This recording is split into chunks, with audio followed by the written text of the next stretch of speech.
নমস্কার, জয় মাতা বাগদেবী। আজকে একটা হাত নিয়েছি যার বয়স 42। ওনাকে এমনি হাত দেখে বলেছিলাম, তবু একটা ভিডিও করতে বলছিল, ভিডিও করে দেখুন। যে কোনো জাতক বা জাতিকা দেখবেন কোনো নেশাগ্রস্ত হওয়ার পিছনে যে কোনো গ্রহের মধ্যে রাহু কিন্তু বেশি দায়ী থাকে। রাহু মঙ্গল যদি খারাপ থাকে বা রাহু মঙ্গল না থাকলে দেখবেন কোনো জাতক বা জাতিকা এত নেশা বা নেশাযুক্ত জিনিস করতে চায় না।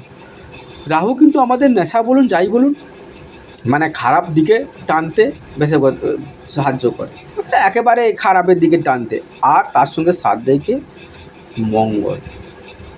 এবার দেখুন এখানে বৃহস্পতিটা বলতে গেলে বৃহস্পতি দেখুন খুব একটা ভালো নেই, নিচস্ত হয়ে আছে।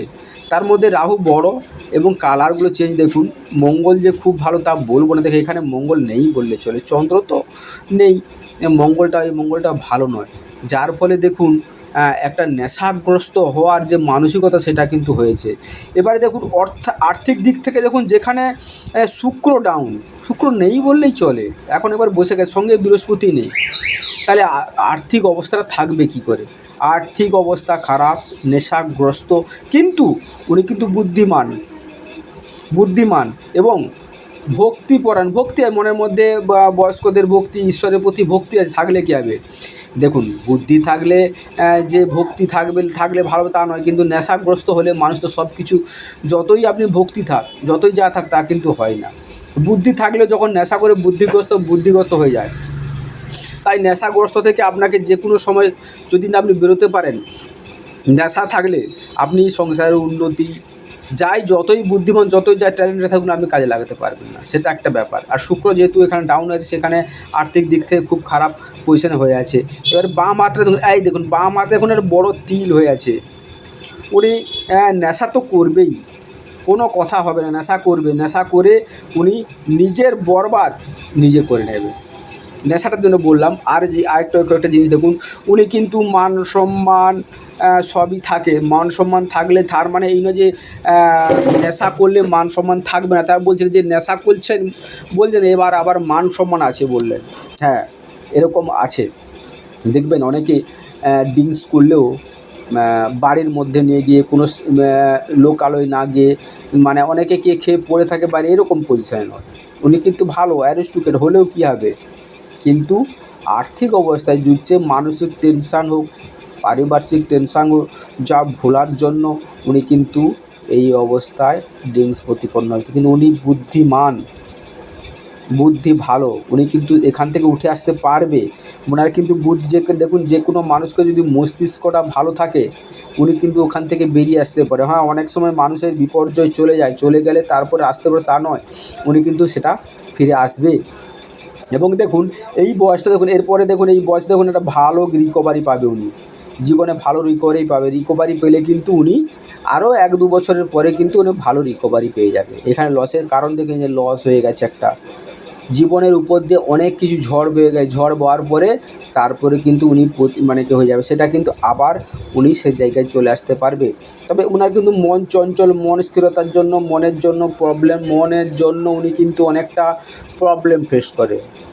মন খুব একটা যে স্থির রেখে ঠান্ডা বুদ্ধিমান হলেও মনের দিক থেকে কিন্তু উনি স্থির রাখতে পারেন না, যার ফলে কি হয়, যে কোনো চিন্তাধারা কাজে লাগাতে গিয়ে প্রবলেম ফিল করে। ঠিক আছে, দেখেন বৃহস্পতি যদি ভালো থাকতো তাহলে একটা অনেক দেখা যেত, বৃহস্পতি যে কোনো মানে মনস্থিরতা, জ্ঞানের দিক দিয়ে উনি কিন্তু ভালো হতো। দেখুন এখানে এই যে আঙুলটা, বৃহস্পতি আঙুলে দেখুন এগুলো হয়ে পিছন দিকে চলে যাচ্ছে, মানে উনি বৃহস্পতি মানসিক দিক থেকে যে স্ট্রং বা সঠিক সিদ্ধান্ত নিতে কিন্তু উনি পারছে না, যেখানে প্রবলেম হচ্ছে এখানে। আরও দেখবেন এই যে মস্তিষ্ক রেখা, এই ভাগ্যরেখা দেখুন, এই আবেগপ্রবণ মানুষ, কল্পনাপ্রবণ মানুষ, কল্পনার জগতে ভাসতে ভালোবাসে, কল্পনার জগতে উনি ভেসে বেড়ায়, যার জন্য প্রবলেম ফিল হয়েছে। যাই হোক, পরের জীবনটা খুবই বলুন, পরের জীবনটা খুবই ভালো আছে এবং টাকার শোধ চলে আসবে। মাঝখানে বিপর্যয় আসতে পারে, টাকার শোধ বা টাকার যে একটা কন্টিনিউয়াসলি একটা স্থলে টাকা আসবে, সেটাও দেখা যাচ্ছে। আমি বেশি কিছু বলবো না, এই কয়েকটা পয়েন্ট বলছি। দেখুন ব্যবসার দিক থেকে উনি ব্যবসা করলেও চলবে। এখন ব্যবসায় দেখুন মানুষের ব্যবসা করতে গেলে উত্থান পতন আছে, লস হবে, আবার ইনকামে কিন্তু আপনাকে বুদ্ধি যদি ভ্রষ্ট হয় তখন কিন্তু মানুষ বেশি বিপদে পড়ে, সেই অবস্থা ওনার হয়েছে। এই বাম হাতটা দেখুন, বাম হাতটা দেখেছেন, সেই শুক্রও খারাপ, মঙ্গলও খুব মানে মঙ্গলে দেখুন অতিরিক্ত জাল যে কোনো জায়গায় থাকলে কিন্তু ভালো, অতিরিক্ত জাল থাকার জন্য কী হবে, উনি ঠিকঠাক মানে কি বলে মানসিক দিক থেকে বা ঠিকঠাক ডিসিশান বা ঠিকঠাক মনের জোর রাখতে পারে, যার জন্য প্রবলেম। যদি আর্থিক প্রবলেম দেখুন, অতিরিক্ত জাল আর্থিক প্রবলেম। মনের দিক থেকে চন্দ্র নেই বললে চলে, চন্দ্র না থাকলে মন মানসিকতা, কারণ চন্দ্র না থাকার জন্য উনি মন ঠিক রাখতে পারছে না।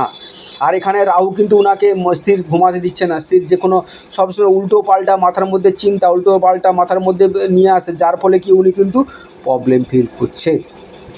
তার সঙ্গে তিলটা যদি অনেক বহুত দিনের হয় বা বেশি দিনের হয়, সেটা কিন্তু অতটা এফেক্ট দেবে না, সেটা বলছি। তবে এখানে তিলটা যদি কম অনেক সময় দেখার জন্মগত তিল, কিন্তু এই বয়সে এই তিলটার এত প্রভাব পড়বে না, তখন কিন্তু একটা হবে। তবে উনি যদি নেশাটা থেকে দূরে থাকেন, উনি কিন্তু আবার সেই পুরনো জায়গায় ফিরে আসবে। যদি নেশা না তাড়াতে পারে তাহলে কিন্তু উনি বেরোতে অনেক সময় লাগবে, অনেক কিছু বাধা বিপত্তির মধ্য দিয়ে ওনাকে উঠতে হবে।